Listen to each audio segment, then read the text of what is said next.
Pierre Nantel. C'est peut-être pas le Nantel le plus drôle au Québec, mais c'est le plus crédible pour parler de politique. Vous écoutez Pierre Nantel. C'est pas tout le monde qui s'intéresse à la politique, mais la politique s'intéresse à tout le monde. On en parle avec Stéphanie Touga. Salut Stéphanie!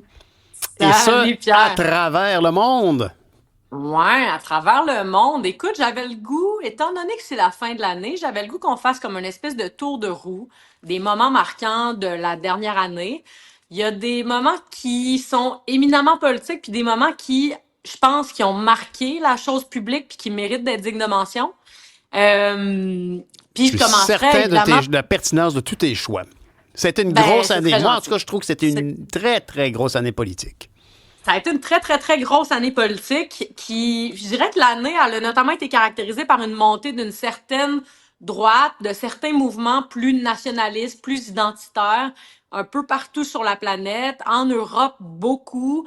Évidemment, il y a certains mouvements assez, très, très, très à droite, en fait, aux États-Unis, à travers le mouvement MAGA, le mouvement qui est derrière Donald Trump, qui m'amène à parler de ce moment-là qui ne laisse personne indifférent, puis c'est l'élection en novembre dernier de Donald Trump qui accède pour une deuxième fois, donc, à la présidence des États-Unis, sur 3 tentatives quand même, 2 succès. Il y a presque 80 ans, le bonhomme, puis malgré ça, fait campagne, est extrêmement présent, a l'intention de faire des grosses réformes. Déjà, il a déjà commencé à parler de son agenda politique, notamment, évidemment, on en a parlé, toi et moi, beaucoup la semaine dernière, mais la guerre tarifaire avec laquelle il s'embarque avec le Canada, avec Absolument. le Mexique. Donc, évidemment, Donald Trump, pour moi, je pense que c'est même, j'irais jusqu'à dire que c'est l'événement politique de l'année 2024. C'est pas pour rien que le Time a dit que c'était Donald Trump la personnalité de l'année, parce que, honnêtement, qu'est-ce qui va se passer dans les 4 prochaines années avec Donald Trump à la tête des États-Unis? Franchement, personne ne peut le prédire. Surtout quand on voit l'entourage aussi autour de cet homme-là. Oui, sa famille, mais aussi des Elon Musk qu'il qualifie de génie.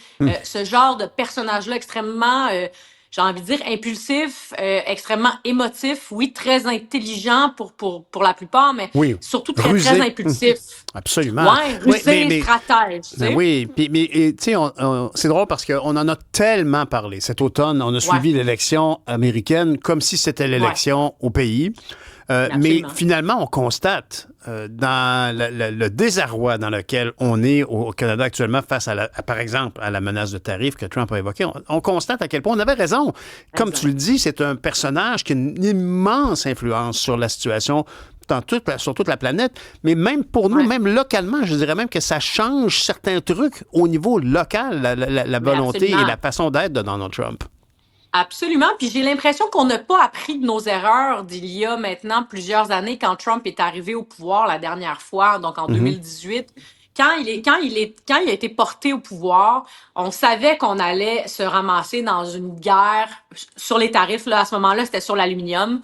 Et on savait là, qu'on allait être en chicane. On savait que notre économie allait être liée à la sienne, à ses décisions. Puis je trouve qu'encore aujourd'hui, le Canada, dans sa posture de politique étrangère, sur la scène internationale, on est tellement intimement lié avec les États-Unis. On n'a tellement pas diversifié, je trouve, nos alliés, nos partenaires commerciaux, on est comme le stagiaire des États-Unis. On est toujours un peu tributaire de leur politique à eux.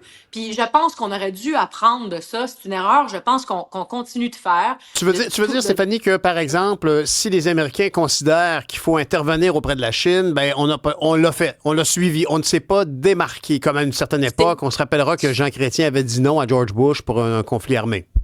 Exact, c'est un très très bon exemple. Je trouve que ça illustre très bien ce que j'essaie de mettre en mots, c'est-à-dire que on est tellement pas dans une posture où on est pris au sérieux. Je veux dire, on se fait comparer depuis plusieurs semaines par tout le clan Trump comme étant le 51e État en devenir de ce pays-là. On est tellement pas vu comme une menace, mais même pas comme un acteur qui peut amener quelque chose à la table, que on est comme de facto inclus dans la politique étrangère américaine. On n'a pas une politique étrangère, je trouve, qui se démarque. Puis je comprends le fait qu'on partage une frontière qu'avec les Américains, qu'on est si près d'eux, que c'est un partenaire commercial privilégié, puis on a la chance que ce soit une puissance mondiale qui nous a protégés. c'est plus qu'à Oui, notre tour, mais bien sûr. n'empêche que aujourd'hui, je pense qu'on en paye le prix parce que de pas vouloir être plus indépendant ou plus Mhm. autonome dans certains domaines. Puis c'est pourquoi ça m'amène à dire que l'élection de Donald Trump, ça aura un impact considérable sur nos vies, sur les vies de probablement plein de monde sur la planète. Et c'est pourquoi Mhm. c'est l'événement marquant politique de 2024. Ah, absolument, je suis bien d'accord avec toi. Et d'ailleurs, honnêtement, c'est un peu surprenant qu'on se soit retrouvé dans une situation si faible à l'international parce que, au point de départ, Justin Trudeau avait Mm. toutes les vertus. On se souviendra que quand il avait été élu, on aurait pu croire qu'il était justement tellement mieux que Donald Ben oui. Trump, tellement plus cute, tellement plus moderne, etc.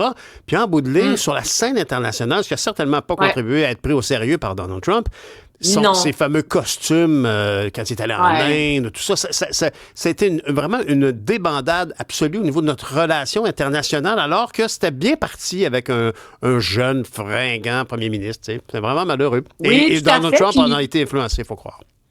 ah, absolument. Puis tu fais bien de le mentionner. Je trouve que les ministres des Affaires étrangères canadiennes aussi, tu sais, Mélanie Joly n'est pas là-dedans du tout, là. Mhm. L'espèce de déguisement, puis tout Ben ça. non. Puis Chrystia Freeland non plus n'était pas là-dedans. Donc, j'ai l'impression que Ah, c'est bye bye. Justin Trudeau qui, de par nature, a comme un peu nuit. En voilà, on le voit en image, mais tu sais, il y a un peu nuit à l'image canadienne d'être pris au sérieux. Tu sais, Ouais. on est surtout vu comme des gentils qui se déguisent par moment. Donc, ça, Hmm. il va falloir remédier à ça. Je nous souhaite ça en 2025. J'ai pas l'impression que Pierre Poilievre, s'il devient premier ministre, va tomber là-dedans. À voir. Non, certainement J'espère que pas. non. Ça, je pense pas J'espère au que niveau non. des costumes. Je pense pas qu'il y ait cet intérêt pour le théâtre qu'il y avait de toute évidence Ouais. M. Trudeau. Il le sait d'ailleurs, il était professeur à l'époque. Bon, fait que pour Exact, Donald Trump, exact. il n'y a aucun doute que c'est déjà. Ah, je t'ai perdu. Ah, ben, bon, qu'est-ce qui se passe? Ben, en fait, donc, je résumais simplement ce que tu disais au Oui. niveau de Donald Trump, à quel point ben, c'est un événement politique qui nous a touchés de plein Ben fouet. non, C'est c'est très clair. clair. Puis dans les autres événements politiques qui, je pense, doivent être dignes de mention, il y en a deux qui sont arrivés très récemment, c'est-à-dire l'élection de M. Maduro au Venezuela, donc en juillet dernier. Et il s'est fait élire sous fond de grandes manifestations, grandes arrestations. Les résultats sont contestés. Il y a plusieurs États en Amérique du Sud qui ne reconnaissaient pas, disons, la légitimité du processus électoral. Mhm. Mais définitivement, là, Maduro, qui est comme un peu l'héritier de Chavez, là, on est là-dedans. Son avènement au pouvoir aura été, disons, extrêmement dans la violence, vraiment pas dans une transition pacifique.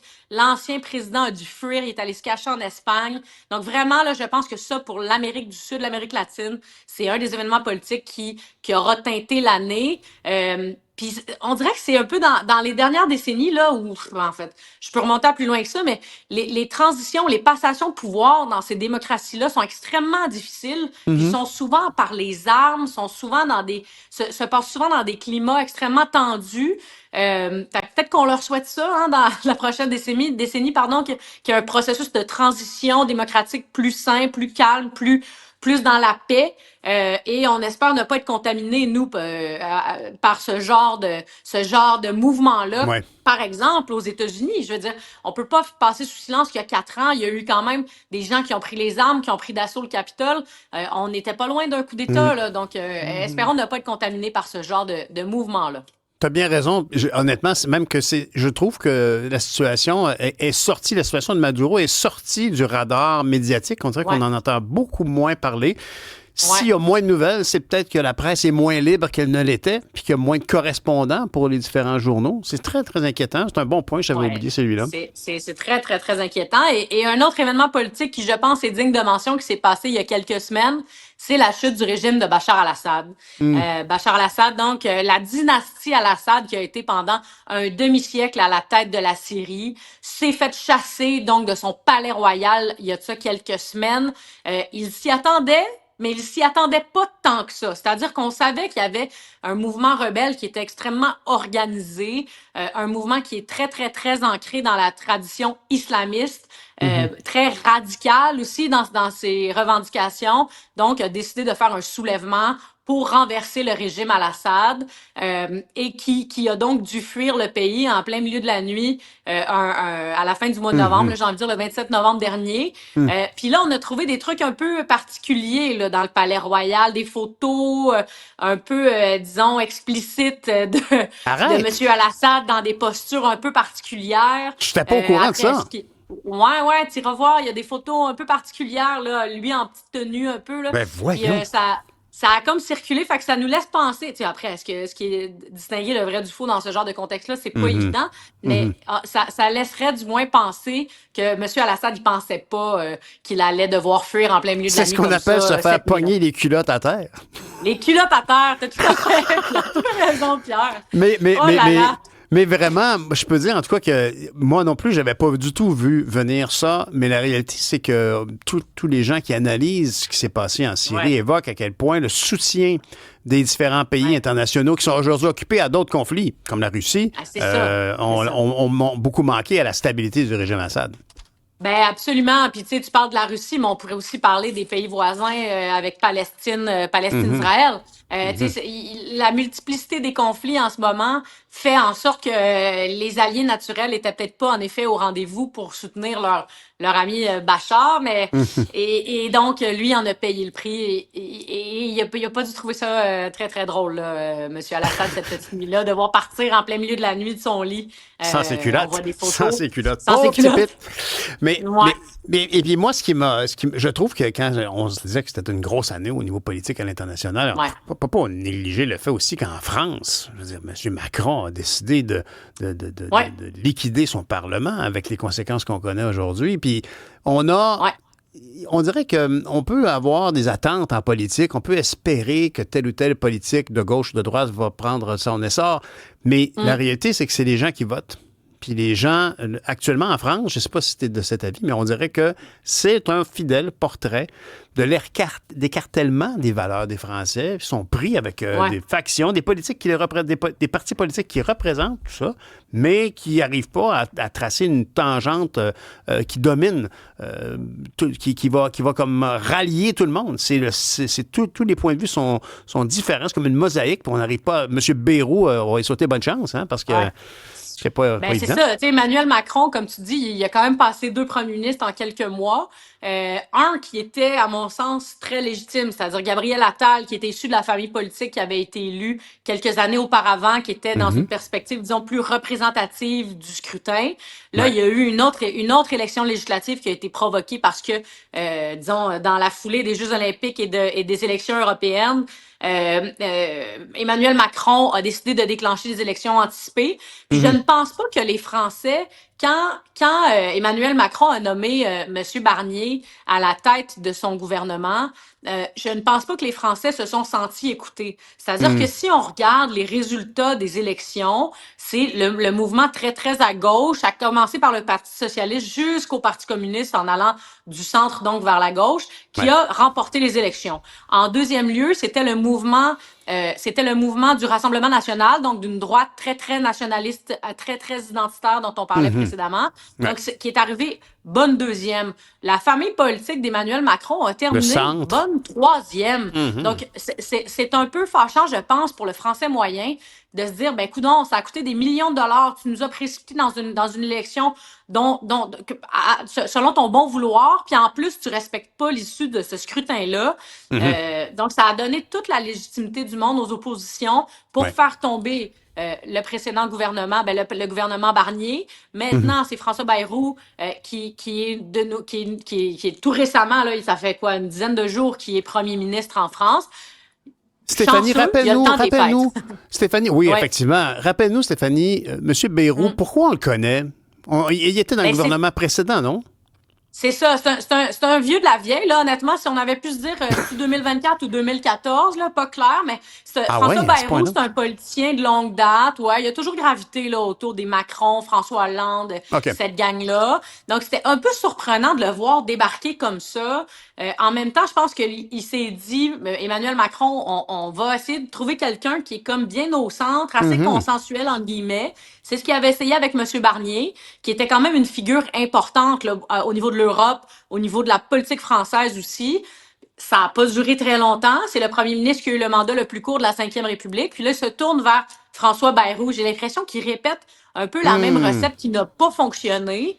Fait à voir combien de temps il va tenir, M. Bayrou. J'ai eu l'impression qu'il va tenir plus longtemps que M. Barnier, tout Mhm. simplement parce qu'il tombe pendant les vacances de Noël et qu'évidemment, les Français vont pas travailler pendant Noël. Là. Parce Ça que serait déjà, vraiment effectivement. pas... Ben non. Puis déjà, effectivement, on sent que j'ai pas entendu les hauts cris qu'on avait entendus quand Barnier a été nommé. Bayrou, c'était comme Non, business as non. usual, comme ils diraient nos Français. Je pense que tu as raison, mais tu sais, la réalité, c'est que, bon, il y avait un paysage aussi extrêmement médiatiquement très occupé, Mhm. notamment, puis ça, c'est un des événements politiques dont on parle, puis c'est le procès de Gisèle Pélicaud. Ben, en fait, pas le procès de Oui, Gisèle Pélicaud, de son époux, ouais, oui. Monsieur Pélicaud, Hmm. avec 50 co-accusés qui l'ont agressé, qui l'ont drogué et qui ont été reconnus coupables la semaine dernière.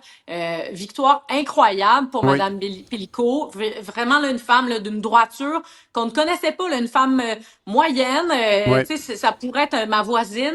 Puis elle incarne maintenant le mouvement féministe et vraiment aussi ce que j'ai aimé la semaine dernière quand elle a dit la honte change de camp. La Oui, honte, c'est plus celui des femmes ou des victimes. La honte, c'est ceux qui m'ont agressé et tous les exact. agresseurs. Puis j'ai trouvé que c'était extrêmement puissant.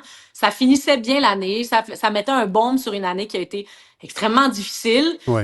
Puis elle, ça doit clore un chapitre. Elle, pour sa famille, ça doit clore un chapitre qui doit être extrêmement douloureux. Fait qu'on on lui souhaite à elle, disons, prompt rétablissement. Puis Que qu'on c'est passe bien à dit. un autre appel parce que wow, quelle femme, quelle femme. J'invite tout le monde qui nous écoute à aller voir le discours quand son conjoint, là, on le rappelle, et les 50 Ouais. co-accusés que lui a décidé de dire, ben, si vous voulez venir agresser ma femme, rentrez chez nous, venez-vous-en. Ben, Incroyable. ces hommes-là, donc, vont payer le prix de ce ce qu'ils ont fait comme crime, ce qu'ils ont commis comme crime.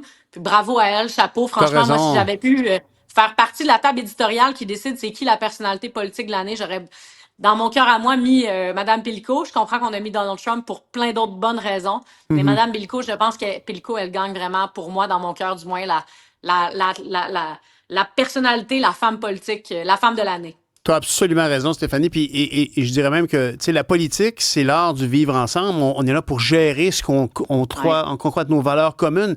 Et elle a soulevé un MeToo à elle seule. Elle a soulevé Ah la oui, culture du viol. Parce que c'est ça ici. ah Là. oui, Ce qui est suite à soulever, c'est que dans une bien sûr. bourgade aussi petite, il y a tant de monde qui était prêt à se livrer à un acte aussi barbare.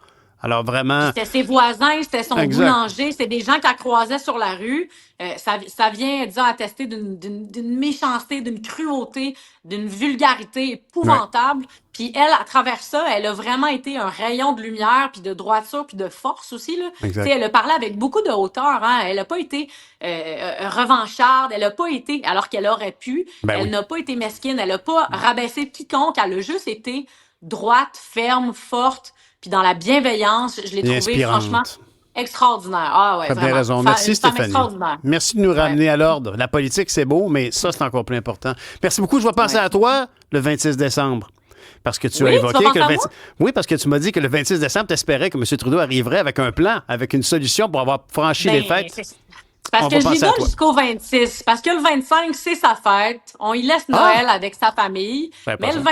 26, on lui souhaite une marche dans la neige pour qu'il réfléchisse à son avenir politique, c'est clair. Merci, Stéphanie. On se voit de l'autre côté. Salut. Salut, merci.